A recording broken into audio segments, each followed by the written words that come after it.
স্পষ্ট দেখা না, ওদের ওখানে ঠিকই স্পষ্ট দেখা যাবে। আমাকে আমাকে কেমন আসতেছে এটা? ঠিক আছে না? অন্ধকার মতো। না,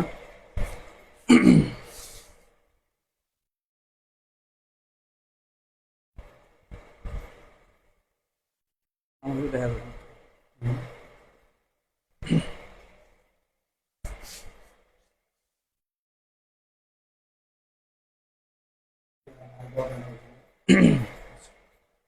আসসালামু আলাইকুম প্রিয় শিক্ষার্থীরা, আশা করি তোমরা সবাই ভালো আছো।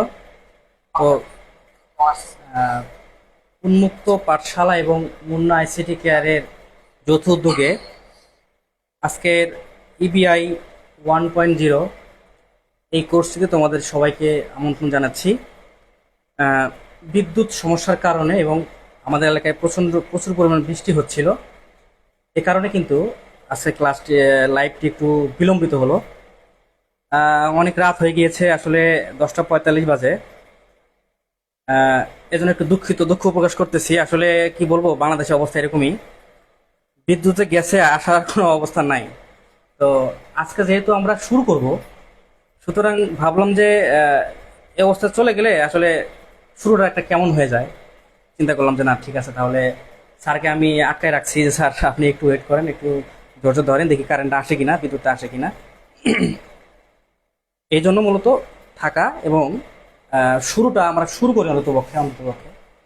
এবং অবশ্যই ক্লাসটা তো রেকর্ড থাকবে ইনশাল্লাহ, তোমরা পরে হলো দেখে নিতে পারবে। এই জন্যই মূলত আসা। তো তোমরা লাইভটা যারা এখন দেখতেছো, প্রায় 8 জন লাইভ দেখতেছো, তোমরা একটু লাইভটা শেয়ার করে দাও। মেসেঞ্জার যে গ্রুপটি আছে, গ্রুপে লাইভের লিঙ্কটা একটু দিয়ে দাও। আজকে শুরু ক্লাস তো এই জন্য একটু সমস্যায় আর কি। তোমরা যাই হোক, আচ্ছা সাউন্ড কেমন আসতেছে একটু বলো আমাকে, ক্লিয়ার সাউন্ড পাচ্ছ কিনা? জি, তৌহিদ শেখ কোর্সটি কত সময় চলবে এই বিস্তারিত কথা বলবো ইনশাল্লাহ। তোমরা একটু বলো যে সাউন্ড শুনতে পাচ্ছ কিনা ভালো করে, এটা একটু জানো আমাকে, সাউন্ডটা ক্লিয়ার কিনা। আমরা বেশি দেরি করব না, আমাদের কথাগুলো মানে মেইন কথাগুলো খুব দ্রুত বলে শেষ করে দেবো ইনশাল্লাহ। অনেক রাত যেহেতু অলরেডি হয়ে গেছে, 10টা 46 বাজে, তো আমরা বেশি দেরি করবো না। তোমরা একটু বলো যে সাউন্ড ক্লিয়ার কিনা, বলো আমাকে একটু।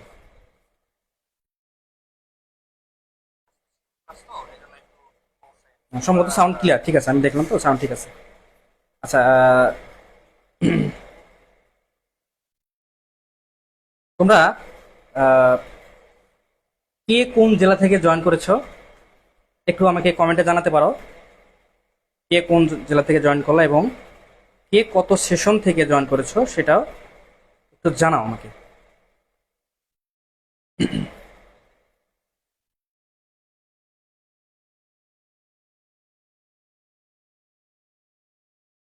আমরা খুব দ্রুত ইনশাল্লাহ লাইভ শুরু করে দিব, খুব দ্রুতই, মানে মূল সেশনে চলে যাব খুব দ্রুতই।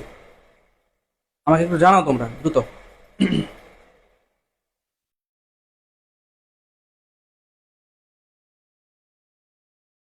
তোমরা কে কোন জেলা থেকে জয়েন করেছো এবং কে কত সেশন একটু আমাকে খুব দ্রুত জানাও।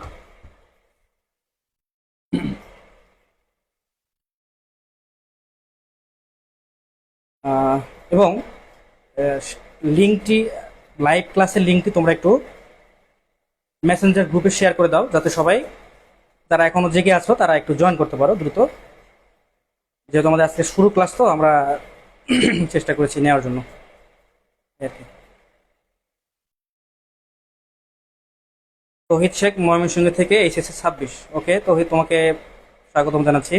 চিটাগং থেকে আব্দুল হান্নান কংগ্রেচুলেশন।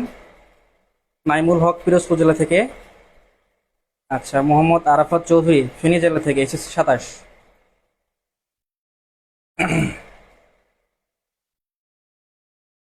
বৃষ্টিতে ভিজে আমার একটু গলা একটু সমস্যা হয়ে গেছে, বারবার একটু কাশ কাশির সমস্যা হচ্ছে। দিনাজপুর থেকে রিয়াসা নুসরাত রাইসা, নাকি রিসা হবে, উচ্চারণটা কি হবে বলতে পারতেছি না। এসএসসি 27। দেখ, হুম। আমাদের কোর্সটি মূলত মূলত 27দের জন্য, তবে যেহেতু 26দেরও এখনো তারা ফার্স্ট ইয়ারই আছে, মানে ইয়ার চেঞ্জ তো হয়ে গেল, তোমাদের জন্য 26দের জন্য কিন্তু আমরা সুবিধা বঞ্চিত রাখছি না, তোমাদেরকে বঞ্চিত রাখতেছি না। আহসান উদ্দিন সিলেট থেকে, দেখ অনেক দূর থেকে আমাদের সঙ্গে জয়েন্ট হয়েছো তোমরা, এজন্য সবাইকে খুব কর্ডিয়ালি আমন্ত্রণ জানাচ্ছি। আসলে আমি খুবই দুঃখিত, আমি দুঃখ প্রকাশ করবো কিনা আমি বুঝতেছি না। মানে বাংলাদেশের জন্ম গ্রহণ করার জন্য দুঃখ প্রকাশ করছি। এই যে কারেন্ট গেছে 2 ঘন্টা থেকে আমরা বসে আছি প্রায়, স্যার সহ তো আমরা ডিসকাস করতেছিলাম বিষয়গুলো নিয়ে। আর বৃষ্টি প্রায় হচ্ছিল সন্ধ্যার আগ থেকে শুরু হয়েছে, কিছুক্ষণ আগে বৃষ্টি থামলো, কোথায় যেন কারেন্টের সমস্যা হয়েছিল, বিদ্যুৎ ঠিকঠাক করে তারপরে লাইন আসলো আর কি। তো ঠিক আছে, আমি বেশি দেরি করতেছি না, আমি শুরু করে দিচ্ছি। আমাদের অলরেডি 5 মিনিট হয়ে গেছে। জাহাঙ্গীর আলম মুন্না বলছিলাম আমি ইসলামী বিশ্ববিদ্যালয় কুষ্টিয়া থেকে পড়াশোনা শেষ করেছি। তো আমি তোমাদের ইংরেজি এবং আইসিটি ইনস্ট্রাক্টর হিসেবে থাকব। এবং তোমরা ইতোমধ্যে জেনেছো আমাদের সঙ্গে এমন একজন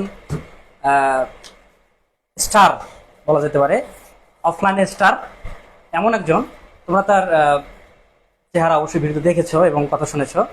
তিনি কিন্তু অনলাইনে না হলেও অফলাইনে খুবই জনপ্রিয় মানুষ। তিনি আমার বড় ভাই, শ্রদ্ধেয় বড় ভাই। যদিও আমি তার কাছে পড়িনি স্যার না, তবে তিনি খুবই কাছের একজন বড় ভাই, সত্য কামাল স্যার। উনি কর্মরত আছেন সোনাট দ্বিমুখী উচ্চ বিদ্যালয়ে। আসলে আমি কই থেকে ক্লাস নিয়ে তোমরা হয়তো জানো না, আমি এমন একটা জায়গায় আছি যেটা বাংলাদেশের খুবই রিমোট একটা এরিয়া। তোমরা অবশ্যই ম্যাপে দেখতে পারো চাইলে। এটা হচ্ছে সোনাহাট ইউনিয়ন, বুড়িমারি উপজেলা এবং কুড়িগ্রাম জেলা। একটু গুগলে সার্চ করে দেখো আমরা কোথায় আছি। আমার বাড়ির মানে 1 মিনিট হাঁটলে ভারত, সেই বর্ডার থেকে আমরা কিন্তু তোমাদের ক্লাসগুলো নিচ্ছি। এবং এখানে এতটা রিমোট এই কারণে কিন্তু বিদ্যুৎ একটু সমস্যা। তবে সম্প্রতি আমাদের এখানে স্থলবন্দর প্রায় 10 বছর থেকে চলমান, এ কারণে বিদ্যুৎ মোটামুটি ভালোই থাকে, আলহামদুলিল্লাহ থাকে। এই আজকে একটু বৃষ্টির কারণে একটু সমস্যা হয়ে গেছে। যাই হোক, ঠিক আছে। তো আমি আর কথা বাড়াচ্ছি না, তোমাদের জন্য অপেক্ষা করছেন স্যার। মেইন আকর্ষণ আমাদের আজকে ক্লাসে। স্যারকে কর্ডিয়ালি রিকোয়েস্ট করবো স্যার যেন আমাদের সামনে এসে কিছু কথা বলেন। তো স্যারকে, আচ্ছা স্যার এদিকে দাঁড়ান স্যার, তাহলে যেহেতু আপনি ওদিকে, আপনি এদিকে দাঁড়ান। আচ্ছা স্যার মাইক্রোফোনটা ঠিক করে দেই। স্যার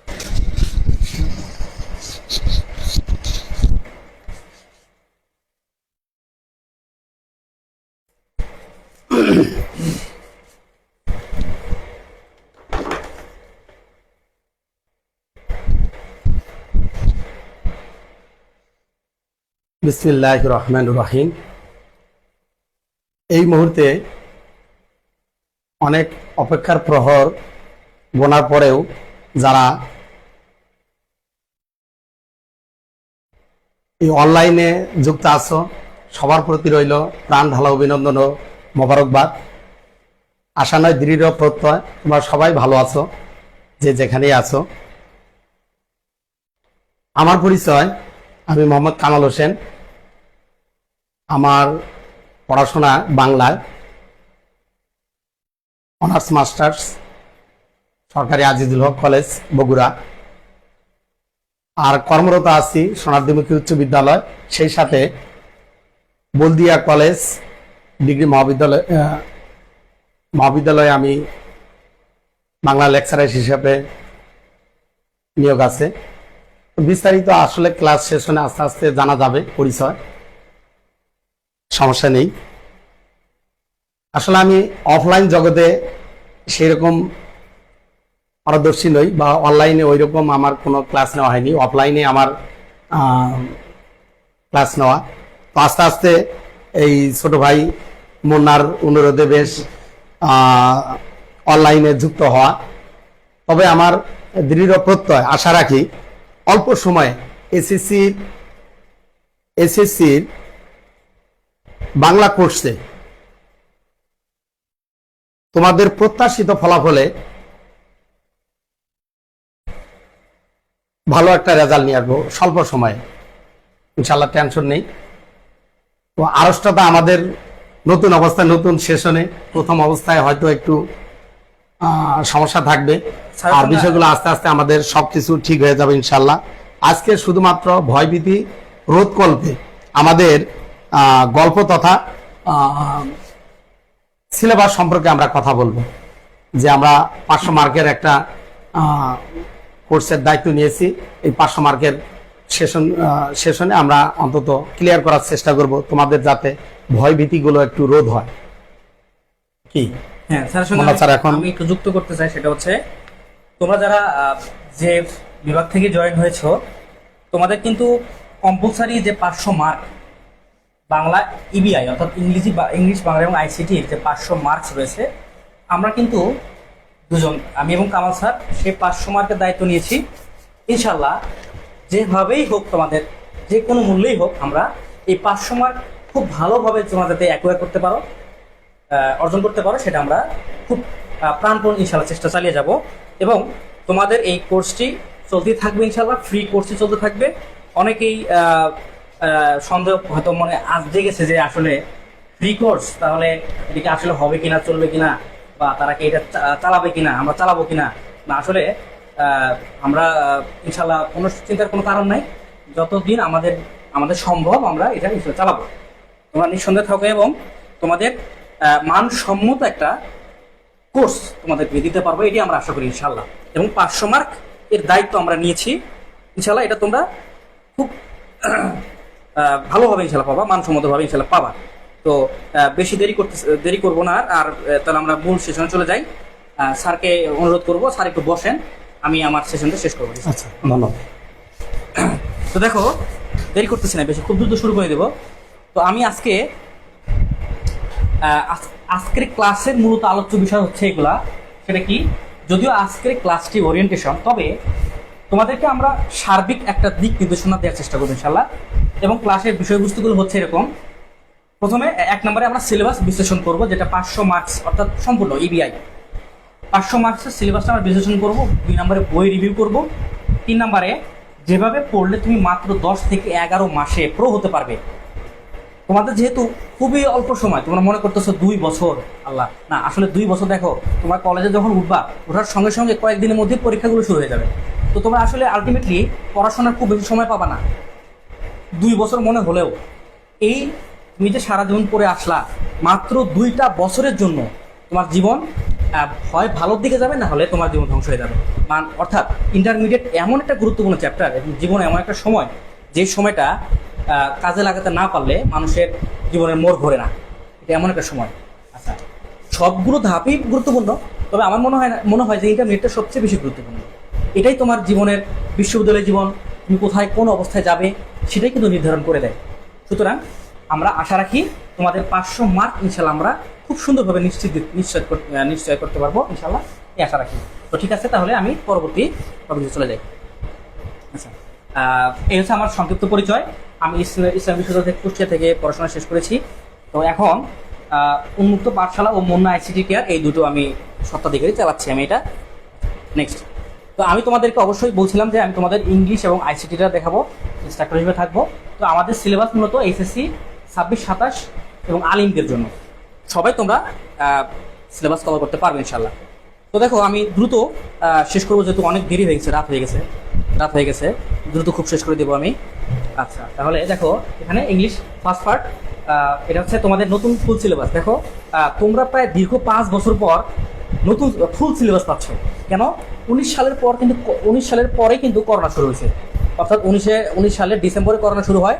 আস্তে আস্তে 20-এর দিকে তো একদম খুব মারাত্মকভাবে প্রকোপ শুরু হয়। সম্ভবত আমি 20 না 19 হবে মনে করতে পারতেছি না। তো 19 সালের পরে কিন্তু আর সেভাবে পরীক্ষা হয় নাই, শর্ট সিলেবাস বা পরীক্ষায় বাতিল হয়ে গেছে, তারপরে অটো পাস ছিল, এই সব কিছু মিলে তোমরা প্রায় 6 বছর পর, 26 থেকে শুরু হয়ে 6 বছর পর তোমরা ফুল সিলেবাস পাচ্ছ। এটা এখন আশার খবর না দুঃখের খবর বলতে পারলাম না আসলে কি হবে। যাই হোক, ঠিক আছে। আচ্ছা দেখো, তো ইংলিশ ফার্স্ট পেপারে পার্ট 1-এ তোমাদের জন্য 60 মার্ক থাকবে। সেখানে 1-এর এ থাকবে এমসিকিউ, 1-এর এ থাকবে এমসিকিউ, যেটা থাকবে 5 মার্কস। এটা কিন্তু আগে 10 মার্কস ছিল, তোমাদের 10 মার্কস ছিল কিনা? আচ্ছা হ্যাঁ, এটা 5 মার্কস, ঠিক আছে 5 মার্কস। ও হ্যাঁ, আগে এখানে 10টা দিত, এখানে 10টা জন্য 5 মার্কস ছিল। এখন তোমাদের 5টা 5 মার্কস থাকবে, 1 মার্ক করে থাকবে। 1-এর বি হচ্ছে ওপেন এন্ডেড কোশ্চেন, 10 মার্ক। তারপরে ফ্লো চার্ট থাকবে বা ইনফরমেশন ট্রান্সফার থাকবে। তোমরা অলরেডি এসএসসিতে কিন্তু ফ্লো চার্ট একটু হয়তো ধারণা পেয়ে আসছো এরকম। অর্থাৎ ফ্লো চার্টটা হবে এরকম যে একটা প্যারাগ্রাফ থাকবে, এইভাবে প্যারাগ্রাফ দেওয়া থাকবে, তোমাকে বলবে যে following this information make a flowchart about the information, একটা প্যাসেজটা কি সম্পর্কে সেই সম্পর্কে ফ্লোচার্ট তৈরি করতে বলবে।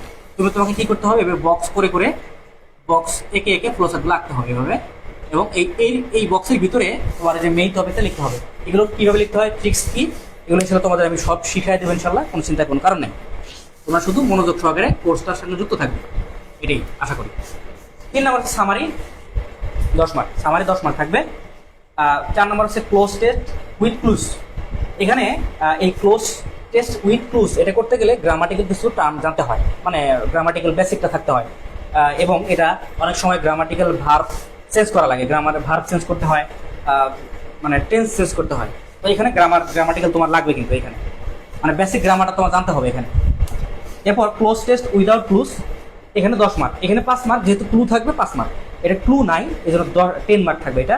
এবং এখানে ক্লু ছাড়াই তোমাকে নিজে ভোকাবুলারি এনরিচ করার মাধ্যমে তোমাকে এটা করতে হবে। এরপর 6 নম্বরে রিয়ারেন্স, একটা গল্প থাকবে বা গল্পের একটা অংশ থাকবে, সেই গল্পের অংশটা তোমাকে সাজায় লিখতে হবে, রিয়ারেন্স, যেটা তোমরা অলরেডি ক্লাস 10-এ করে আসছো। সুতরাং এগুলো খুব বেশি কঠিন কিন্তু না আমার মনে হয়, এবং আমি তোমাদেরকে আশা করি খুব সহজ করে বোঝাতে পারবো ইনশাআল্লাহ। এবং আমার কাছে যারা অফলাইনে পড়ে, আশা করি তারা আমার কাছে হয়তো বোঝে, এই জন্য তারা অফলাইনে আমার কাছে আসে। ইনশাল্লাহ আমি তোমাদেরকে আমার সর্বোচ্চটা দেওয়ার চেষ্টা করবো ইনশাল্লাহ, তোমরা ইনশাল্লাহ যুক্ত থাকবে।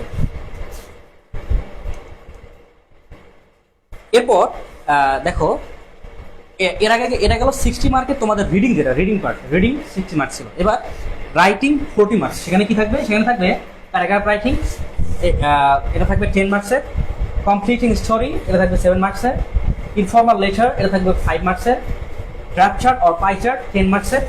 Graph chart pie chart already তোমাদের হয়তো ক্লাস 10-এ ছিল, তাই না স্যার? ক্লাস 10-এ মনে হয় পাই চার্ট আছে, হ্যাঁ ক্লাস 10-এ পাই চার্ট গ্রাফ চার্ট আছে, কিন্তু তোমাদের ছিল, তোমরা জানো।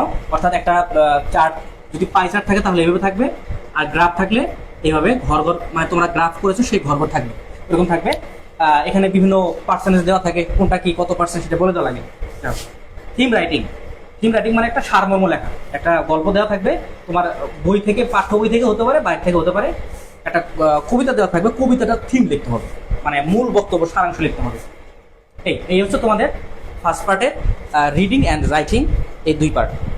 আশা করি তোমরা সহজে বুঝতেছো বিষয়গুলো, খুব বেশি কঠিন না। তোমাদের এসএসসির কিন্তু অনেকটা মিল আছে এর সঙ্গে, এসএসসির অনেকটা মিল আছে, অনেকগুলো টপিক মিল আছে। তো তোমরা কি বুঝতে পেরেছো কিনা একটু জানো আমাকে। ফার্স্ট পার্ট এই সিলেবাসটা তোমরা বুঝতে পারলা কিনা আমাকে একটু কমেন্ট করে জানাতে পারো।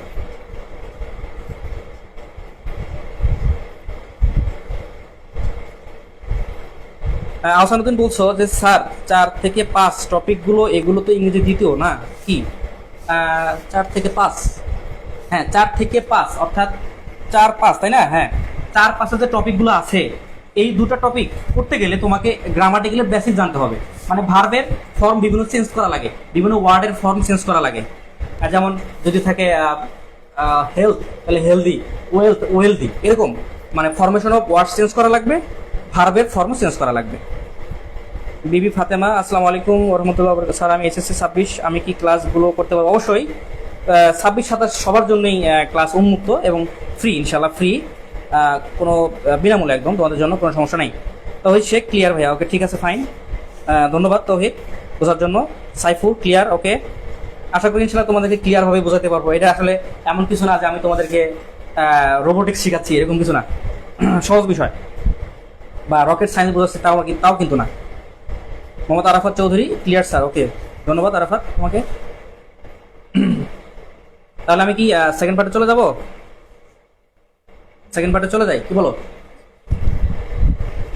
আচ্ছা, যেহেতু সময় কম সুতরাং সেকেন্ড পার্টে চলে যাই।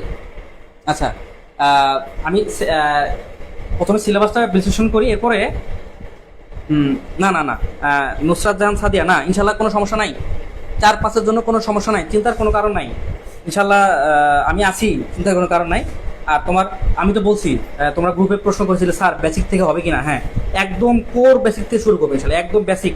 তবে পড়াটা একটু দ্রুত করাবো, যেহেতু তোমাদের এখন ইন্টারমিডিয়েটে বেসিক শেখার সময় নয়, কিন্তু তারপরেও অনেকেই বলেছো স্যার বেসিক থেকে পড়াবেন কিনা। হ্যাঁ ইনশাল্লাহ বেসিক থেকে পড়াবো, তবে ক্লাসটা দ্রুত হবে। যেমন সেন্টেন্সটা আমরা হয়তো 2 দিন শেষ করে দেবো, 520 পিস 3-4 দিনে শেষ করে দেবো, এভাবে টেন্সটা একদিন বা 2 দিন শেষ করে দেবো, একদিন এক ক্লাসে শেষ হয়ে যাবে। এভাবে আমরা খুব দ্রুত বেসিক শেষ করবো, তারপর আমরা মেইন টপিকে চলে যাব ইনশাআল্লাহ, কোনো সমস্যা নাই আশা করি।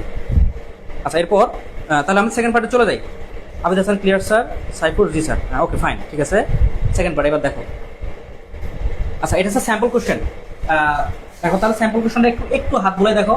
এটা হচ্ছে একটা প্যাসেজ, কুয়াকাটা নামে একটা প্যাসেজ আছে, এটা প্যাসেজ। তাহলে প্যাসেজটা তোমাকে অবশ্যই পড়তে হবে এবং আমি তোমাকে প্যাসেজ ধরে ধরে ওয়ার্ড মিনিং শেখাবো, ভোকাবুলারি ইনভেস্ট করতে হবে তোমাদের। তোমরা যা এর আগে যাহাই পড়ে আসছো না কেন, এখন তোমাদের ভোকাবুলারি বাড়াতে হবে, এই হলো মূল কথা। আচ্ছা, তারপরে ওয়ানের এই যেটা, সেটা হলো যেটা এখানে 5 মার্কস, যদিও 10টা আছে। এটা হচ্ছে তোমার 22 সালের প্রশ্ন। তো তো আসলে তোমাদের কিন্তু এটা শর্ট সিলেবাসের প্রশ্ন, তোমাদের কিন্তু ফুল সিলেবাস, এখানে 5টা থাকবে। আচ্ছা যাই হোক, তারপরে এই যেখানে এটা হচ্ছে তোমার এটা সিন কি 2 নম্বরে অ্যান্সার কোশ্চেন, হ্যাঁ অ্যান্সার কোশ্চেন থাকবে 3 নম্বরে। এটা হচ্ছে শর্ট কোশ্চেন, সরি এটা দেওয়া ঠিক হয়নি আসলে, 19 সালের কোশ্চেন দেওয়া দরকার ছিল। আচ্ছা আমি তোমার কি বলে এটা হচ্ছে নমুনা প্রশ্নটা আমি একটু পরে দেখাচ্ছি তোমাদের, স্যাম্পল প্রশ্নটা একটু পরে দেখাচ্ছি, 19 সালের প্রশ্ন দেখাতে হবে তোমাদের, একটু পরে দেখাচ্ছি। আমি সেকেন্ড পার্টে চলে যাচ্ছি তাহলে। আচ্ছা দেখো সেকেন্ড পার্ট, সেকেন্ড পার্ট মূলত বেসিকের উপর নির্ভর করে। তোমার বেসিক যত স্ট্রং, তুমি সেকেন্ড পার্ট তত ভালো পারবে, এটা হচ্ছে মূল কথা। আর অনেকে থাকে যে যারা এমনও আমার কাছে স্টুডেন্ট আসে যারা রিডিংই করতে পারে, ইন্টারমিডিয়েট রিডিং না পড়াটা খুবই একটা দুর্ভাগ্যজনক, না পারাটা। তো তাদেরকে তারা কীভাবে পাস করতে পারে বলো? রেজাল্ট খারাপ হলে মন খারাপ হয়ে যায়, কিন্তু যখন আমি রিডিং ধরে রিডিং পারে না, এটা একটা কেমন একটা না বিষয়টা, ঠিক আছে।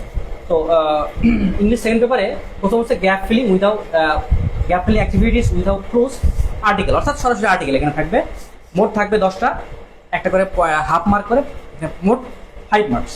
আর্টিকেলস 2 নম্বর প্রিপোজিশনস, যেটা এখানেও একই অবস্থা, 5 মার্কস।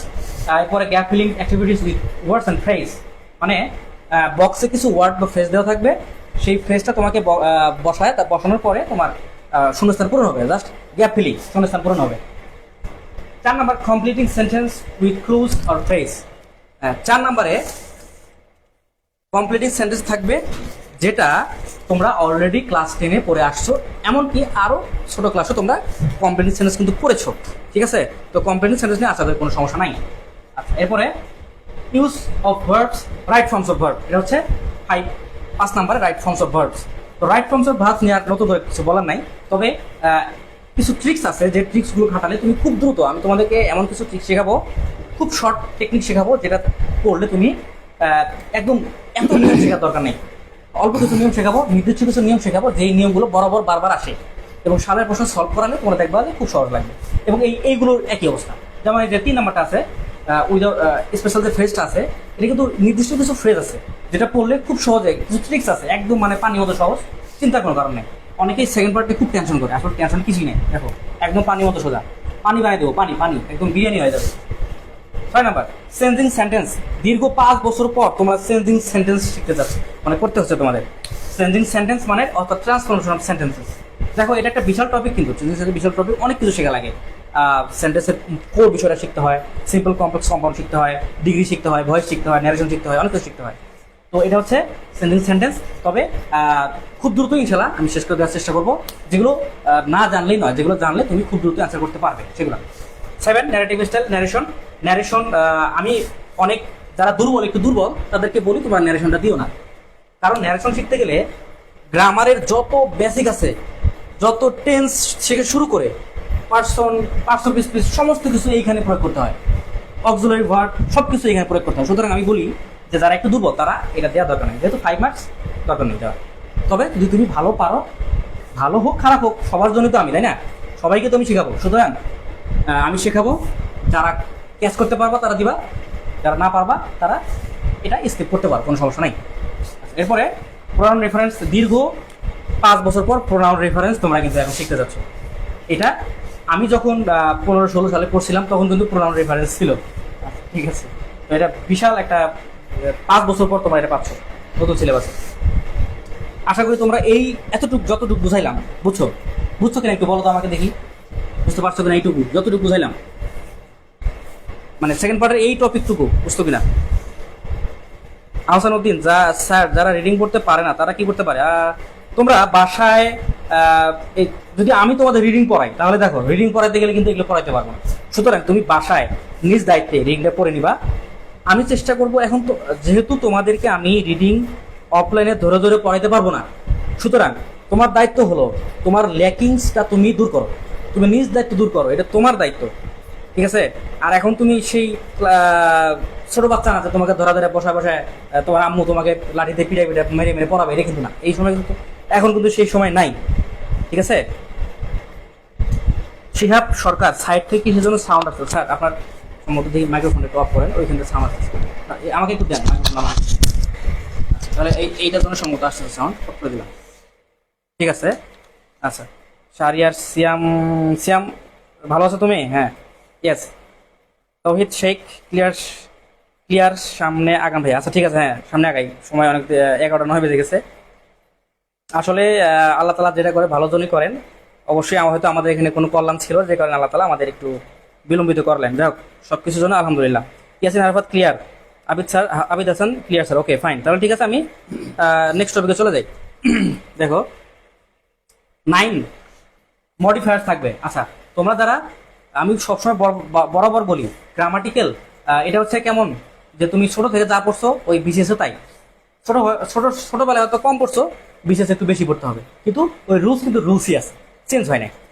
হয়তো প্রতি বছর বা কয়েক বছর পর পর মডার্ন ইংলিশ কিছুটা চেঞ্জ হয়, হতে পারে, তবে আমাদের বেসিক ইংলিশ কিন্তু ওইটাই আছে। সুতরাং তুমি ছোট থেকে যা পড়ে আসছো তার প্রতিফলন এখন ঘটবে। সুতরাং এই দেখো মডিফায়ার্স হচ্ছে পুরোটাই অ্যাডভার্ব, ভার্ব, পার্টস অফ স্পিচের পুরোটা কোর একটা তোমার যদি ভালো মতো জানা থাকে, মডিফায়ার্স পানি মতো তুমি করতে পারবা, কোনো সমস্যা নাই। কানেক্টরস এটা আরেকটা, এগুলো হচ্ছে এই যে বেসিক কোর পার্টস অফ স্পিচের টপিকস। এগুলো একদম পার্টস অফ স্পিচ জানা থাকলে তোমার কাছে এগুলো পানি লাগবে, কারণ এখানে এমন কিছু শব্দ আছে যেগুলো সম্পূর্ণ কনজাংশন অথবা অ্যাডভার্ব অথবা ভার্ব অথবা বিভিন্ন প্রেপোজিশনস বা ক্লোজ ফ্রেজ এগুলো থাকে। তো আসলে বলবো কি, বেসিক যার ভালো তার জন্য এত কষ্টকর না ইংরেজি, যার বেসিক দুর্বল তার জন্য এটা পাহাড় সমান, সোজা কথা। তবে সেই পাহাড় তো পাহাড়ই তো মানুষ কাটে, তাই না?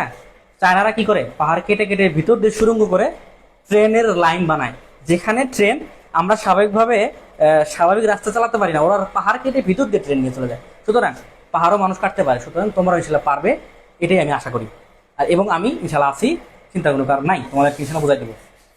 আচ্ছা, এরপর 11 নম্বর হচ্ছে use of synonym and antonym, অর্থাৎ বিপরীত শব্দ এবং সমার্থক শব্দ। এটা হচ্ছে 11 নম্বরে।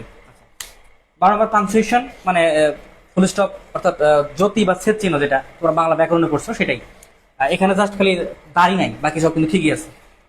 এরপর 13 হচ্ছে, এগুলো মার্কগুলো তোমরা দেখবা, এবং আমি এই পিডিএফটা তোমাদের দিয়ে দিব, গ্রুপে দিয়ে দিব, হোয়াটসঅ্যাপ এবং হোয়াটসঅ্যাপ গ্রুপ, ফেসবুক গ্রুপ, সব গ্রুপে এই পিডিএফটা দিয়ে দিব, তোমরা দেখে নিবা ইনশাল্লাহ, কোনো সমস্যা নাই। আপাতত তোমরা একটু বোঝো। এরপর 13 নম্বর formal letter or email. Email আসতে পারে, ফর্মাল লেটারও আসতে পারে। হ্যাঁ, ফর্মাল মানে আবেদনপত্র, অ্যাপ্লিকেশন, যেটা এটা হচ্ছে 8 mark. Report writing, report writing তোমরা কি ক্লাসটা নাকি রিপোর্ট রাইটিং আছে? আচ্ছা, ঠিক আছে, না থাকলেও নাই, তাতে কি সমস্যা কি? এগুলো এগুলো দেখো, এই যে রাইটিং যে পার্টটা আছে, দেখো রাইটিং এই যে 13 থেকে 16 যে রাইটিং পার্টটা আছে, এই পার্টটার মধ্যে formal letter, report writing, paragraph এবং ফ্রি রাইটিং, এসে এসে শুধু এসে বাদ দিয়া এই যে 3টা টপিক যা আছে, এই টপিক 3টার কিন্তু একটা বেসিক স্ট্রাকচার আছে। এই স্ট্রাকচার দিয়ে তুমি সবগুলো করতে পারবা, ঠিক আছে? বেসিক 2 থেকে 3টা স্ট্রাকচার শিখলে, মানে একটা সিস্টেম আছে, ওই সিস্টেমে করলে তুমি সবগুলা পারবা। সুতরাং এইগুলো মুখস্থ করা লাগে না, জাস্ট তোমার ভোকাবুলারি ভালো হইলে তুমি এমনিতে করতে পারবা। তো এই জন্য ইনশাল্লাহ আছি, সেগুলো তোমাদেরকে আস্তে আস্তে ধীরে ধীরে সব দেখাই দেবো ইনশাল্লাহ। এরপরে তাহলে ফ্রি রাইটিং এর এসে, এটা 14 মার্কস। তোমরা অবশ্যই এসেটা দেওয়ার চেষ্টা করবা, যেহেতু যাদের গ্রামাটিক্যাল সমস্যা তারা কিন্তু রাইটিং দিয়েই নাম্বার ওঠায়। তো আমি আশা করি তোমরা সবাই ভালো পারো, ভালো বোঝো, তোমরা আমার থেকেও ব্রিলিয়ান্ট হতে পারো, এটি আশা করি আমি। আমি টিচার সব জানি, একেবারেই ভুল কথা। আমি আসলে কিছু জানি না, আমি একজন মূর্খ মানুষ। আমি জাস্ট তোমাদেরকে শিখাই, জাস্ট আমার যতটুকু জ্ঞান ততটুকু আমি শিখাই। তো আশা করি তোমরা বুঝতে পারলা কিনা আমাকে একটু জানাও। আচ্ছা, আবিদ হাসান স্যার, রুলস পারি কিন্তু অ্যাপ্লাই করতে পারি না। হ্যাঁ, এটাই সমস্যা। রুলস রুলস পারার অ্যাপ্লাই করাটা এটি হচ্ছে তোমার এটি সমস্যা, আসলে সবারই এটি সমস্যা, প্র্যাকটিক্যালি সমস্যা হয়, হ্যাঁ এটাই সমস্যা হয়। আচ্ছা নাইমুল হাসান, আচ্ছা আবিদ হাসান, তোমার সমস্যাটা হচ্ছে প্র্যাকটিসের অভাব, তোমার প্র্যাকটিস করতে হবে, সালের প্রশ্নগুলো বেশি বেশি পড়তে হবে। নাইমুল হাসান, স্যার কোর্সটি সম্পন্ন করতে কতদিন সময় লাগতে পারে? ফুল কোর্স তো প্রায় 1 বছরের 10 মাসের মতো কোর্স। আর যদি বলো স্যার দ্রুত শেষ করতে হয়, তাহলে ইনশাল্লাহ 6-7 মাসে শেষ করা সম্ভব। তবে 6-7 মাসে শেষ করলে ওইটা ওই কি হয়ে গেল মানে না বুঝে দৌড়ানো হয়ে গেল, এরকম একটা কিছু। মিনিমাম 10 মাস সময় লাগবে, যেহেতু তোমাদের ইংলিশ, বাংলা, আইসিটি এছাড়াও যারা সায়েন্সে তাদের কিন্তু আরও সায়েন্স রিলেটেড সাবজেক্টগুলো আছে, আবার যারা আর্টসে তাদেরও কিন্তু ভূগোল টুগোল এগুলো আছে। তো তবে তার থেকে ইংলিশ, বাংলা, আইসিটি কিন্তু, ইংলিশ এবং আইসিটি কিন্তু বেশি সমস্যা করে আর্টসের জন্য। আচ্ছা ঠিক আছে, তাহলে আমি নেক্সট টপিকে চলে যাই। মেহেদী হাসান, ইনশাল্লাহ স্যার আপনি পাশে থাকলে পারবো, ইনশাআল্লাহ কোনো সমস্যা নাই, আমি আছি। যতদূর সম্ভব আমার আমি যতটুকু জানি এবং সর্বোচ্চটা দেওয়ার চেষ্টা করবো ইনশাল্লাহ, চিন্তা কোনো কারণে। বি ফাতেমা, স্যার বুঝছি আলহামদুলিল্লাহ, ধন্যবাদ ফাতেমা তোমাকে। আহসানুদ্দিন, জি sir clear. Raihan Morshed Arian, course কি ফুল ফ্রি? হ্যাঁ একদম ভাই, full free, full free, full free, full free. আমরা এই ফুল ফ্রি বলতে বলতে একদম মানে কি বলে, অনেকবার বলতে বলতে অবস্থা খারাপ হয়েছে। ফুল ফ্রি, ফুল ফ্রি, আবারও বলি ফুল ফ্রি। আচ্ছা এইচএসসি 26 ব্যাচের তো 1 ইয়ার টাইম নাই, হ্যাঁ এটা ঠিক। এইচএসসি 26দের কিন্তু 1 বছর সময় নাই, তাদের সম্ভবত প্রি টেস্ট হয়তো 3 থেকে 4 মাসের ভিতরে প্রি টেস্ট হবে, হ্যাঁ এটা আমি জানি, ঠিক আছে। আমার অফলাইনের ছাত্র আজকে বলতেছিল যে স্যার আমাদের তো প্রি টেস্ট 3-4 মাসের মধ্যে হয়ে যাবে। তো তাদের অফলাইনে আমি প্রায় আইসিটি প্রায় 4 অধ্যায় শেষ করেছি, শুধু 5-6 অধ্যায় বাকি আছে। তাদের অলরেডি 5 অধ্যায় শুরু করেছি, মানে সি প্রোগ্রামিং শুরু করছি। আচ্ছা যারা 26 তারা কি এই গত বছর কিছুই পড়ে নাই? এরকম কেউ আছো যে কিছুই পড়ি নাই? মেহেদী হাসান, না স্যার আপনি টাইম নিয়ে ভালো করবেন। আচ্ছা ঠিক আছে, আমি চেষ্টা করব যতদূর সম্ভব, যেভাবে পড়ালে তোমাদের হয় উপকার হয় সেভাবে ইনশাল্লাহ। আচ্ছা আলিমের মানবিকের সাবজেক্ট কি কি পড়াবেন? হ্যাঁ এইগুলাই আসলে মানবিকের সাবজেক্ট বলতে কিছু না, আমরা ইবিআই মানে ইংলিশ, বাংলা, আইসিটি পড়াবো, সেটা আলিম হোক, এইচএসসি হোক, সমস্যা নাই। আর বাকিগুলো আমরা পড়াতে পারবো না ভাই, আমরা অত কিছু জানি না, আমরা কম বুঝি, কম জানি, শুধু ইংলিশ, বাংলা, আইসিটি পড়াবো। আর যদি সম্ভব হয় ইনশাল্লাহ সায়েন্সের কিছু সাবজেক্ট খোলার চিন্তা ভাবনা আছে আমার, যদি দেখি এখান থেকে যদি আমরা ভালো করে চালাতে পারি এটা, ইনশাল্লাহ সায়েন্সের কিছু সাবজেক্ট খোলার চিন্তা ভাবনা আছে। হ্যাঁ হ্যাঁ নুসরাত জাহান সাদিয়া, হ্যাঁ তুমি ঠিক বলছো। আসলে সায়েন্স তো তারাই নেয় যারা ভালো পারে। আমি সবসময় বলি যে যারা ম্যাথ ভালো পারো তারা সায়েন্স নাও, ম্যাথ না পারলে সায়েন্স নেওয়ার কোনো দরকার নেই ভাই, মাথা নষ্ট হয়ে যাবে। কারণ সায়েন্সের ফিজিক্স বলো, কেমিস্ট্রি বলো, হায়ার ম্যাথ বলো, সবগুলি ম্যাথ। আবার আইসিটিতেও ম্যাথ আছে, প্রচুর পরিমাণ ম্যাথ আছে আইসিটিতে। ইংলিশেও প্যারা দেয়, খুব প্যারা দেয়, এই আর কি। তো সায়েন্স যারা নিবা তারা ম্যাথ যদি ইন্টারেস্ট থাকে ম্যাথে, তোমরা সায়েন্স নিবা, তাছাড়া আমি সায়েন্স নিতে উদ্বুদ্ধ করি না, ঠিক আছে। আচ্ছা এই হচ্ছে আমার সেকেন্ড পার্টের, এখানে স্যাম্পল কোশ্চেন দেওয়া আছে। আজকে খুবই সময় কম, স্যারকে বসায় রাখছি, আর বসায় রাখবো না স্যারকে। স্যার বাংলা শেষ করুক, আমি শেষে আইসিটি একটু দেখাবো। আইসিটি অল্প সিলেবাস তো, অল্প দ্রুত তোমরা বুঝতে পারবা। স্যার ইংলিশ ফার্স্টের আইসিটি তেমন ভালো প্রিপারেশন নাই এইচএসসি 26। 1 বছর পরে এসে যদি এই কথা বলো তাহলে আর কি বলবো বলো। মানে মানুষের এরকম হয় যে মৃত্যু চলে আসছে তারপরও কালেমা নসিব হয় না, হয়তো তোমাদের এরকমই হয়েছে, কালেমা নসিব এখনো হয় নাই। তোমরা দ্রুত কালেমাকে আয়ত্ত করার চেষ্টা করো, মানে ল্যাকিং গুলো দূর করো, যেটা কমতি তোমাদের সেটা দ্রুত শেষ করো। আমি তোমাদেরকে টেনে আর কত দূর নিয়ে যেতে পারবো যদি তোমরা নিজেরা চেষ্টা না করো। সাইফোর সেম, আচ্ছা ঠিক আছে। আচ্ছা আমি আর দেরি করবো না, স্যারকে আমি আসার জন্য অনুরোধ করবো। স্যার প্লিজ চলে আসেন।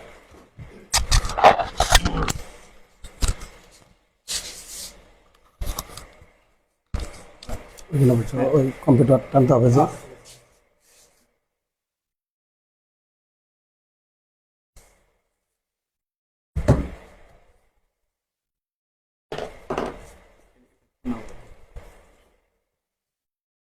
এখানে রাখা আমি দেখতে পাবো, আর ইয়া করো। ধন্যবাদ সাথে থাকার জন্য।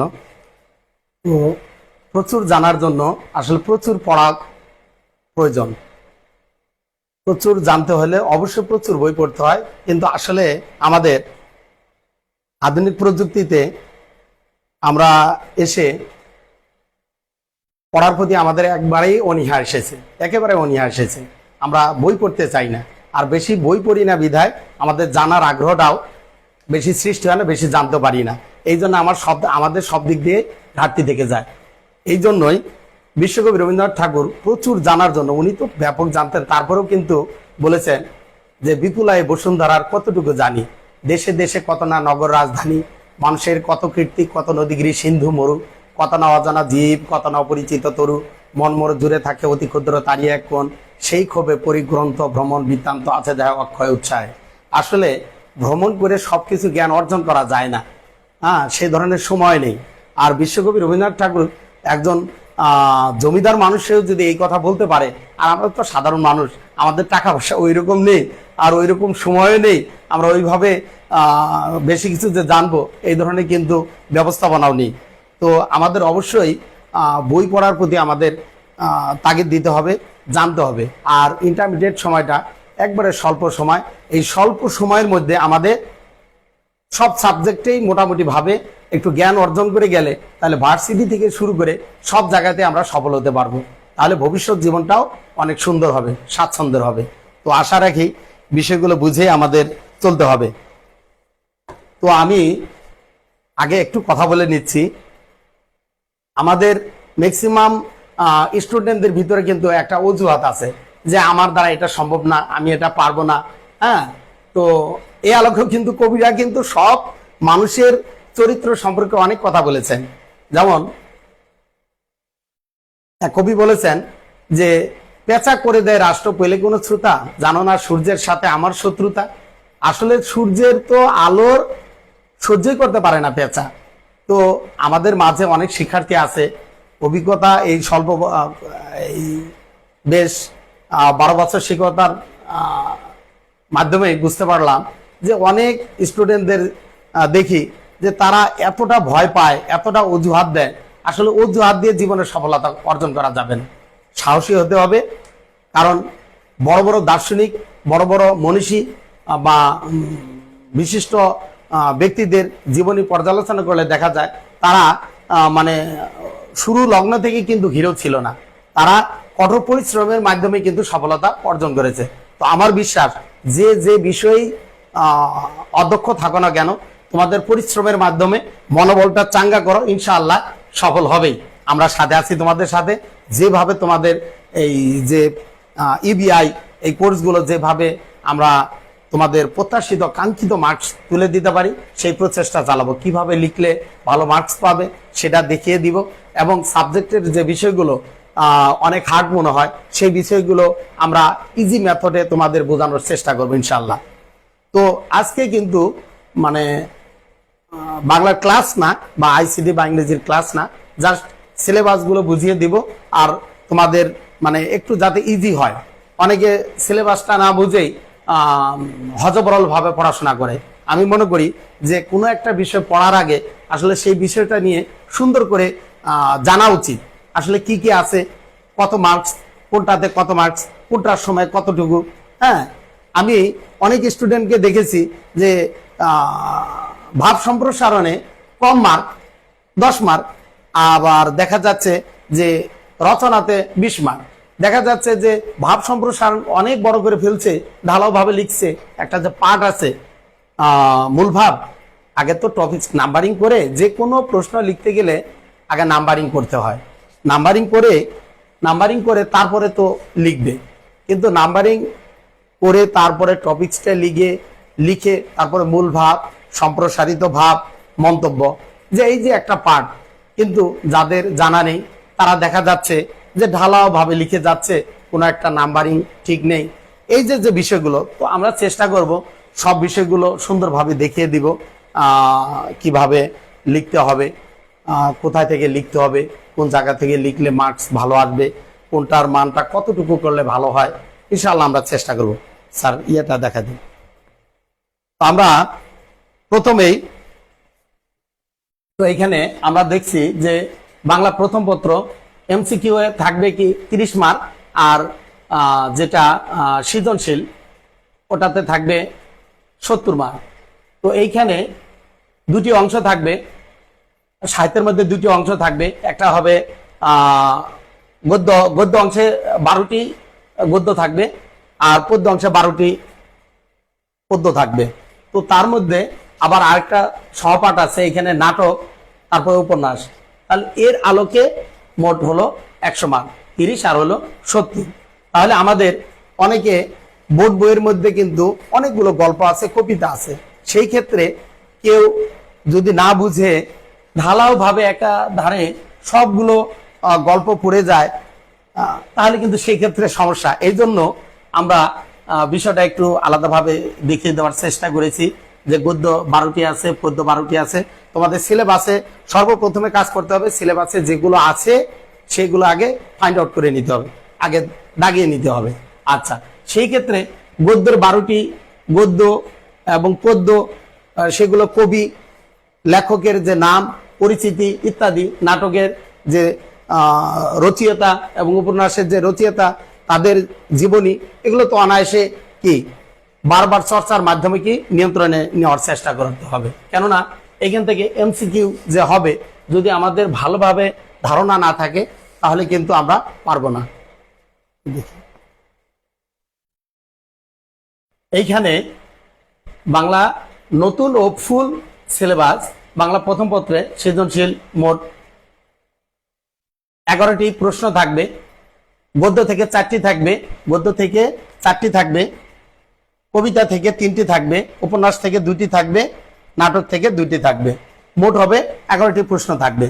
আর সৃজনশীলটা এটা কিন্তু অনেক আগে ছিল, সেটা কিন্তু এখনো সেই ধারাবাহিকতা এখনো আছে, যেটা হাই স্কুলে তোমরা বা মাদ্রাসায় পেয়েছো, এটা ধারাবাহিকতা এখনো আছে। ঠিক ওটাই, মানটা একটু যে যত উপরে ওঠা হয় মানটা কিন্তু একটু ভালো করতে হয়, জাস্ট এতটুকুই। তো সেই বিষয়গুলোও শিখিয়ে দিব যে জ্ঞানমূলক কেমন হবে, প্রয়োগ কেমন হবে, উচ্চতর দক্ষতা কেমন হবে। তো আমরা বিষয়গুলো সুন্দরভাবে বুঝিয়ে দেব কিভাবে লিখতে হবে, ইনশাআল্লাহ, সমস্যা নেই। তো 11টি প্রশ্নের মধ্যে মোট 7টি প্রশ্ন লিখতে হবে, উত্তর করতে হবে। সেই ক্ষেত্রে গদ্য থেকে বাধ্যতামূলক 2টি, পদ্য থেকে বাধ্যতামূলক 2টি, উপন্যাস থেকে 1টি, নাটক থেকে ন্যূনতম 1টি। আর তোমার ইচ্ছানুযায়ী এই 11টির মধ্যে ওই 1টি বেছে নিতে পারবে। এই মোট 7টি প্রশ্নের উত্তর করতে হবে তোমাদের। তো সেই ক্ষেত্রে আমার সময়ের সাথে আমি বলি, সব স্টুডেন্টদেরকে আমি বলি যে পরীক্ষা হলে অবশ্যই কারো টাইমের ভরসা করে থাকবে না, নিজে হাত ঘড়ি নিয়ে যাবে, দেখবে, সময় দেখে দেখে আগে তো প্র্যাকটিস করবে, সেই সাথে সময় দেখে দেখে পরীক্ষা দেওয়ার চেষ্টা করবে, যাতে অন্তত 5 মিনিট আগে আমার পরীক্ষা শেষ হয়ে যায়। তো পূর্ব প্ল্যান থাকলে কাজ কিন্তু অনেকটা সহজ হয়। ওই যে কথা আছে, কথা না, হাদিসে আছে যে প্রত্যেক কাজ নিয়তের উপর নির্ভরশীল। তোমার নিয়তটা যদি ভালো করো, প্ল্যানিং যদি ভালো করো, পরিকল্পনা যদি ভালো করো, তাহলে অবশ্যই তোমার সফল হওয়া সম্ভব। তো বাংলা প্রথম পত্র গেল। নৈর্বৃত্তিকে মোট 30টি, গদ্য থেকে 12টি, পদ্য থেকে 12টি, উপন্যাস থেকে 3টি, নাটক থেকে 3টি, মোট 30টি নৈর্বৃত্তিক থাকবে। সেই ক্ষেত্রে আমরা যদি ওই গদ্যগুলো যদি বেছে বেছে গদ্যর মধ্যে থেকে আবার মনে করি যে দিতে হবে তো 2টি, বাধ্যতামূলক 2টি, তাহলে 2টি গল্প একটু ভালো করে পড়ি, যে গত সালে এটা আসছিল এবার এটা আসবে না, বা কবিতা থেকে এটা আসছিল এবার আসবে না।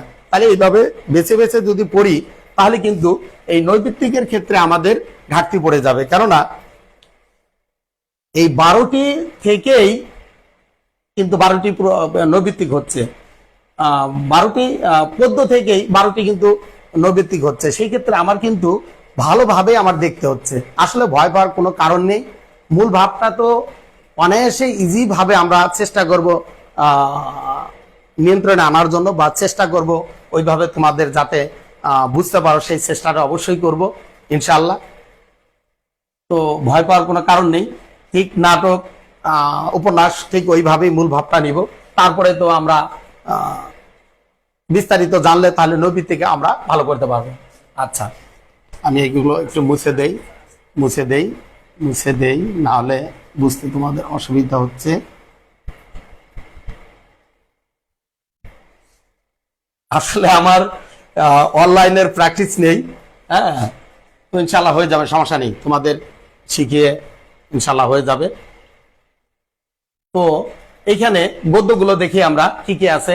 বাংলার নব্য লেখকদিগের প্রতি নিবেদন, বঙ্কিমচন্দ্র চট্টোপাধ্যায় সাহিত্য সম্রাট। অপরিচিতা রবীন্দ্রনাথ ঠাকুর। সাহিত্যে খেলা প্রমথ চৌধুরী। বিলাসী শরৎচন্দ্র চট্টোপাধ্যায়। অর্ধাঙ্গী বেগম রোকেয়া। যৌবনের গান কাজী নজরুল ইসলাম।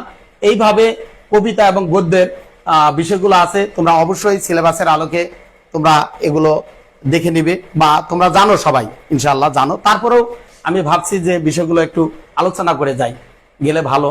তো আমরা এগুলো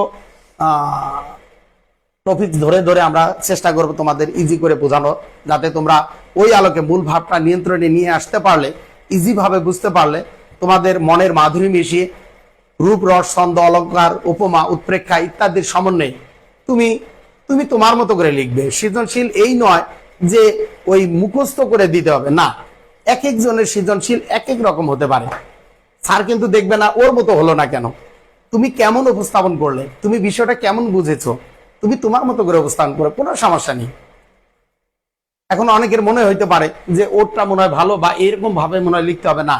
তোমার মেধায় যেভাবে খেলে, তুমি যেভাবে উপস্থাপন করতে পারো ঠিক সেইভাবে উপস্থাপন করো, কোনো সমস্যা নেই। তবে তুমি মূলের মধ্যে আছো কিনা, ওই কবিতা বা ওই গদ্য বা ওই উপন্যাস বা ওই নাটকের যে চরিত্রের কথা বলা হয়েছে, যে বিষয়ের কথা আলোচনা করা হয়েছে, সেই বিষয়ের মধ্যে তুমি আছো কিনা, এটা তোমার মাথায় রাখতে হবে। সেটা মাথায় রেখে তুমি তোমার মনের মাধুরী মিশিয়ে তোমার মতো করে লিখলে কোনো সমস্যা নেই। তাহলে সৃজনশীলে কিন্তু কোনো সমস্যা নেই। খুব ভালো রেজাল্ট করা কঠিন, পাশ করা তো কোনো কঠিনই না। একটু নিয়ম কানুন গুলো জানলে মোটামুটি খুব ভালো রেজাল্ট করা যাবে। আর ইনশাআল্লাহ যদি সুন্দরভাবে লেখার ধরন থেকে শুরু করে সবগুলো যদি সুন্দরভাবে আয়ত্তে আনা যায়, তাহলে অনায়াসে A+ তোলা কোনো সমস্যা নেই। আগে অনেকেই মনে করতো বাংলায় A+ তোলা যায় না, এটা ভুল কথা। বাংলায় অনায়াসে A+ তোলা যায়, একটু কৌশল অবলম্বন করলে আর গোছালো ভাবে জিনিসগুলো উপস্থাপন করলে। ওই যে আমাদের মাতৃভাষা বাংলা, এই জন্য আমরা মনে করি যে বাংলা ভাষা একদম ইজি, মাতৃভাষা। কিন্তু আসলে প্রকৃতপক্ষে ভাষাকে শাসন করতে গেলে ব্যাকরণ জানার প্রয়োজনীয়তা আছে। এই জন্য তো কথায় অনেকে বলে যে জানে না ব্যাকরণ তার জীবন অকারণ। আসলে ব্যাকরণটা প্রকৃতপক্ষে সুন্দর করে নির্ভুলভাবে কথা বলার জন্য, নির্ভুলভাবে উচ্চারণের জন্য ব্যাকরণ জানা প্রয়োজন। আমি কিছু কথা বলি, যেমন চিরাচরিত ভাবে আমরা এটা উচ্চারণ করি কি, অনেকেই বলি চিহ্ন। আসলে কি চিহ্ন? এর তোমাদের ইন্টারমিডিয়েটে বেশ একটা সুন্দর একটা বিষয় আছে, বানান এবং উচ্চারণের। বানানের নিয়ম এবং শুদ্ধ বানান, সেই সাথে উচ্চারণ এবং শুদ্ধ উচ্চারণ, এই বিষয়গুলো আছে। তাহলে এটা কিন্তু আমরা চিরাচরিত ভাবে অনেকেই শিখে আসছি যে চিহ্ন। আসলে কিন্তু এর সঠিক উচ্চারণটা হবে চিহ্ন। ঠিক তেমনি এটা অনেকে উচ্চারণ করে আহ্বান। আসলে এর বানানে হয়তো দেখা যাবে ওই রকম আহ্বান, কিন্তু আসলে কি তাই? এটাকে শুদ্ধভাবে উচ্চারণ করতে গেলে তোমাকে বলতে হবে আহ্বান। তো আহ্বান, চিহ্ন, এরকম অসংখ্য উচ্চারণ। যেমন এইখানে যেটা দেখেছিলাম, আচ্ছা, দুটো টপিকস আমাদের আছে, গদ্য 12টি, পদ্য 12টি। তো এইখানেও আমাদের উচ্চারণের গদ্য না, পদ্য না, আসলে কি বলা উচিত, গদ্য, পদ্য। এই যে বিষয়গুলো, এই জ্ঞানগুলো মানে অর্জন করা উচিত। আমি মনে করি মাতৃভাষা আমাদের বাংলা, বাংলাকে একটু হৃদয়ে ধারণ করে বাংলাটাকে একটু যদি শুদ্ধভাবে, আমরা তো আসলে মানে জন্মলগ্ন থেকেই আমরা আঞ্চলিকতার প্রভাবে প্রভাবিত হয়ে জ্ঞাত অজ্ঞাত সারে আমরা বিভিন্ন ভাবে কিন্তু আমরা বাংলা কিন্তু ভুলভাবে উচ্চারণ করি। তবুও আমাদের চেষ্টা করতে হবে যে একটু শুদ্ধ করে একটু উচ্চারণ শিখি না কেন, কাজে লাগবে। সেক্ষেত্রে তোমরা টেলিভিশন, রেডিওতে যে খবর পড়ে বা বড় মাপের মানুষ যারা কথা বলে, তাদের কথাগুলো একটু অনুসরণ করলে আমার মনে হয় যে শুদ্ধতা নিয়ে আসা যাবে। তো এইখানে হ্যাঁ, নাটক সিরাজউদ্দৌলা লিখেছেন সিকান্দার আবু জাফর। এবং উপন্যাস লিখেছেন লাল সালু সৈয়দ ওয়ালিউল্লাহ। হ্যাঁ, এটা আমাদের জীবনের সঙ্গে অনেকটা ওতপ্রোত ভাবে জড়িত। লাল সালু উপন্যাস, সিকান্দার আবু জাফরের যে সিরাজউদ্দৌলা, যে বাংলা শেষ নবাবের যে করুণ একটা পরাজয় এবং দেশপ্রেমের যে একটা বহিঃপ্রকাশ এখানে এত সুন্দরভাবে উপস্থাপন করেছেন, এটা আমাদের দেশপ্রেমে আমাদেরকে সবাইকে উদ্বুদ্ধ করবে। আমাদের প্রয়োজনের তাগিদে দেশের প্রতি তো আমাদের অবশ্যই একটা আকর্ষণ থাকতে হবে, যে যেখান থেকে থাকি না কেন। কেননা এ দেশের ফুল ফল, নদী নালা, খাল বিল, শস্য ইত্যাদি বিভিন্নভাবে ভোগ করে যদি এই দেশের প্রতি যদি কৃতজ্ঞতা না জানাই, এই দেশের প্রতি যদি অনুগত না থাকি, এই দেশের কল্যাণে যদি নিজেকে নিবেদিত করতে না পারি, তাহলে আমার মনে হয় মানুষ হিসেবে আমাদের মানে অমানুষের মধ্যেই পড়ে যাব। তাহলে আমাদের অবস্থান থেকে চেষ্টা করতে হবে দেশের প্রতি যেন একটা ভালোবাসা হৃদয় থেকে ধারণ করতে পারি। তো যাই হোক, এই বিষয়গুলো কিন্তু সাহিত্য আমাদের সেই বিষয়গুলো অনেকটা শিক্ষা দিবে, এটা আমাদের হৃদয় থেকে ধারণ করতে হবে। তো এইখানে আলিম শ্রেণীর জন্য উচ্চ মাধ্যমিকের সাথে একটা পার্থক্য আছে, সেটা হলো গদ্যে সাহিত্যের খেলার পরিবর্তে কারবালার প্রান্তর আছে মীর মোশাররফ হোসেনের। এটা ইসলাম ইতিহাসের আশ্রয়ে ঐতিহাসিক অনেকটা লেখা বিধায় আলিমের ক্ষেত্রে এই বিষয়টা এখানে দেওয়া হয়েছে। আবার এটা আমরা দেখব। আর এইখানে আছে পদ্যে আমি কিংবদন্তির কথা বলছি বদলে সুখ, লিখেছেন কায়কোবাদ। কায়কোবাদ একজন বিখ্যাত মুসলিম সুফি দর্শনের একজন কবি। ওনার একটা কবিতার কথা মনে পড়ে গেল, যে মানুষ যাহারা তাহারা ধন রত্ন জাতি বর্ণ কিছুই চায় না, তাহারা চাহে শুধু আত্মার মিলন। ঈশ্বরকে পেতে হলেও এরূপ প্রেমই চাই। আসলে অনেক দর্শনের কথা, যে কাউকে যদি আমি চাই, চাওয়ার মতো চাইতে হবে, শিয়ালকে কাজ করতে হবে, এমনিতে চাইলেই পাওয়া যাবে না। হ্যাঁ, ঠিক বলছে, উপর আলাকেও চাইলে চাওয়ার মতো চাইতে হবে, তবেই পাওয়া যাবে। বেশ দর্শন কথাটা মনে পড়ে গেল বিদায় বললাম। যাই হোক, আমাদের কায়কোবাদ একজন বিখ্যাত মানের একজন কবি, ওনার সম্পর্কে আমরা জানবো যখন টপিকসে যাব। তারপরে আসছে সৃজনশীল প্রশ্ন থাকবে গদ্য থেকে 6টি, পদ্য থেকে, এটা আলিমদের বলা হয়েছে। প্রশ্ন থাকবে গদ্য থেকে 6টি, পদ্য থেকে 5টি। উত্তর করতে হবে গদ্য থেকে 4টি, পদ্য থেকে 3টি, মোট 7টি। নৈবেদিক 30, গদ্য 15, পদ্য 15। অত প্যারা নেই, উপন্যাস নেই, সেই সাথে আবার কি নেই, নাটক নেই। তাহলে ভালোভাবে কি 6টি থেকে 5টি আর 4টি থেকে 3টি, মোট 7টি। আর নৈবেদিক ওই দুটো মিলে 15, 15, 30। আশা করি কি বলে সিলেবাসটা সম্পর্কে মোটামুটি তোমাদের একটু ধারণা দিতে পারলাম। জানি না আমার কথার যদি বোঝার ক্ষেত্রে কোনো সমস্যা হয় বলে দিবে, কোনো সমস্যা নেই। হ্যাঁ, বোঝার ক্ষেত্রে অনেক সমস্যা হতে পারে। আসলে মানুষ সব জায়গায় সবাই যে খুব পারফেক্ট পরিপূর্ণভাবে পারবে এটা আমার মনে হয় না। তবে মানুষ চেষ্টা করলে সব পারে, এই বিশ্বাসী আমি। তো সেই সাহস নেই তোমাদের মুন্না স্যারের, আমার ছোট ভাই, ওর বারবার অনুরোধে আমার এই অনলাইনে যুক্ত হওয়া। যদিও আমি অফলাইন জগতের মানুষ, তারপরেও আমার যুক্ত হতে পেরে অনেকটা ভালো লাগছে। হ্যাঁ, তো আমরা আমাদের অবস্থান থেকে ইনশাআল্লাহ মনোবলটা ভালো করব। মনোবলটা হলো সবচেয়ে বড় কথা। হ্যাঁ, মনোবলটা ভালো করতে হবে। কেননা বড়দের পরিচয়ে আমরা পরিচিত হব, এই ধরনের দর্শন হৃদয় থেকে মুছে ফেলতে হবে। এই অবস্থান থেকে কাল করব বলে মনে করব না, আজ থেকে শুরু। ইনশাআল্লাহ জীবনটাকে সুন্দর করব, এই জন্য প্ল্যানিং করতে হবে। হ্যাঁ, তো একটা কবির কথা মনে পড়ে গেল, কেরোসিন বলে মাটির প্রদীপে, ভাই বলে ডাকো যদি দেবগলা টিপে, হেনকালে গগনেতে উঠিলেন চাঁদা, কেরোসিন বলে উঠে এসো মোর দাদা। তো সবাই কিন্তু বড়দেরকে পরিচয় দিতে স্বাচ্ছন্দ্য বোধ করে। আমার মনে হয় তুমি কিছু এইরকম মানুষ হও, এমন ব্যক্তি হও, তোমার প্রভাবিত হোক অনেক কিছু, তোমার পরিচয় দিতে সবাই স্বাচ্ছন্দ্য বোধ করুক, আর তুমি তাতে সাড়া দাও। তোমার ফিরে অহংকার না হোক, দোয়া করি বড় মানুষ হও, সেই যাতে বিনয়ী হও। কারণ এই পৃথিবীতে যারাই বড় বড় মানুষ তারা কিন্তু অনেকটাই বিনয়ী। আর ওই যে ভরা কলস কি বাজে কম, আর খালি কলস বাজে বেশি। তো আমাদের সমাজে এইরকম অনেক পাবে। তবে চেষ্টা করতে হবে তাদের অনুকরণ না করে, যারা আদর্শবান, যাদেরকে সবাই অনুকরণ করে, অনুসরণ করে, তোমাকেও তাদেরকে অনুসরণ করে সফল হতে হবে। তো তোমাদের সময় স্বল্প, এই স্বল্প সময়ে অবশ্যই সফল হইতে হবে। আমার ফার্স্ট পার্টের ব্যাপারটা গেল, এখন ব্যাকরণের বিষয়টা যাই। স্যার একটু ব্যাকরণের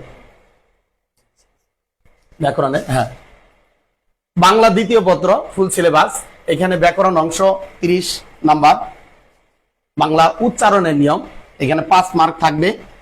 এই ক্ষেত্রে বাংলা উচ্চারণের নিয়ম কিন্তু অনেক উচ্চারণের নিয়ম আছে। যেমন এখানে ফলা দিয়েছে, বফলা, মফলা, জফলা, এখানে ফলা কিন্তু 3টে দিয়েছে, কিন্তু ফলা কিন্তু আছে 6টা। এখন আমার প্রশ্ন হলো, ভালো রেজাল্টের জন্য আমাকে এটাই দেখতে হবে, কিন্তু পরবর্তীতে তোমার মাথায় থাকতে হবে ফলা কিন্তু 6টা, ওই আর যে 3টা ফলা সম্পর্কে জানি না, ওই 3টে ফলার উচ্চারণ সম্পর্কে আমাকে ভালোভাবে জানতে হবে। এটা তোমার চেষ্টা থাকতে হবে। ওই যেমন গুড় তেমন মিঠা, তো তুমি কেমন মিঠা খাবে ওটা তোমার উপরে নির্ভর করবে। আগ্রহ থাকতে হবে, আগ্রহী তোমাকে কি করবে, ভালো শেখার ক্ষেত্রে সহায়তা করবে। তো এখানে এ, অ এবং এ ধ্বনির উচ্চারণ, সেই সাথে বফলা, মফলা, জফলার উচ্চারণ। এইখানে অথবা হিসেবে থাকবে শব্দের উচ্চারণ। এইখানে একটা বিষয় হলো, যদি মনে করো এটার অথবা এটা আছে, আমি একটা পড়লেই তো হয়ে যাবে, হবে, কোনো সমস্যা নেই। কিন্তু একটা দেখলে তোমার জন্য অনেকটা রিস্কি হয়ে যাবে, তোমার জন্য অনেকটা কঠিন হয়ে যাবে। এখন প্রশ্ন করতে হবে কেন? তুমি যদি এ ধ্বনির উচ্চারণ ও অধ্বনির উচ্চারণটা যদি ভালোভাবে না জানো, তুমি যদি এ ধ্বনির উচ্চারণটা ভালোভাবে না শেখো, এবং এই ফলাগুলোর উচ্চারণ করে যদি ভালোভাবে না শেখো, তাহলে তুমি তো ওই শব্দের সঠিক উচ্চারণটাও তুমি তো পারবে না। তাহলে এগুলোর সাথে এগুলো ওতপ্রোত ভাবে জড়িত আছে। তাহলে একটাকে ব্যতি রেখে আরেকটা কখনো ভালো করা যায় না। তা আমার মনে হয় ভয় পাওয়ার কোনো কারণ নাই। একবার পড়ানোর পরে ইনশাআল্লাহ, আমি যা বুঝি, আমার বিশ্বাস, আমি তো অত ভালো ছাত্র ছিলাম না, আমি অত ভালো পারিও না, হ্যাঁ, তবে আমার বিশ্বাস আমি যদি পারি তোমরা আরো বেশি ভালো পারবা, এটা আমার বিশ্বাস।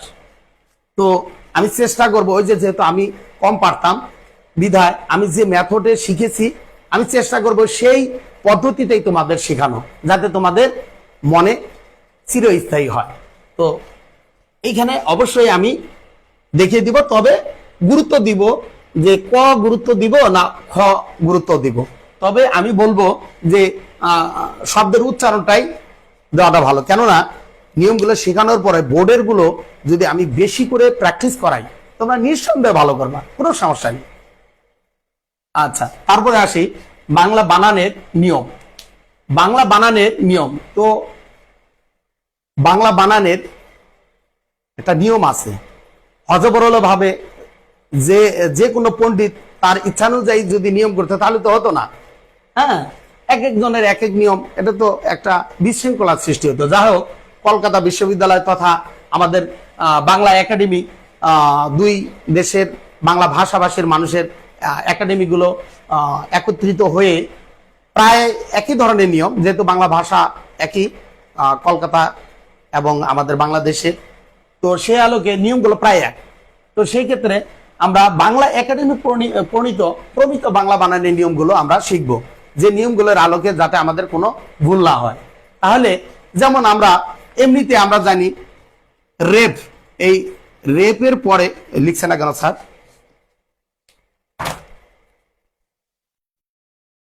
যেমন রেফের পরে ব্যঞ্জন বর্ণের কখনো দ্বিত্ব হবে না। তো সেই ক্ষেত্রে যেমন বর্ণ,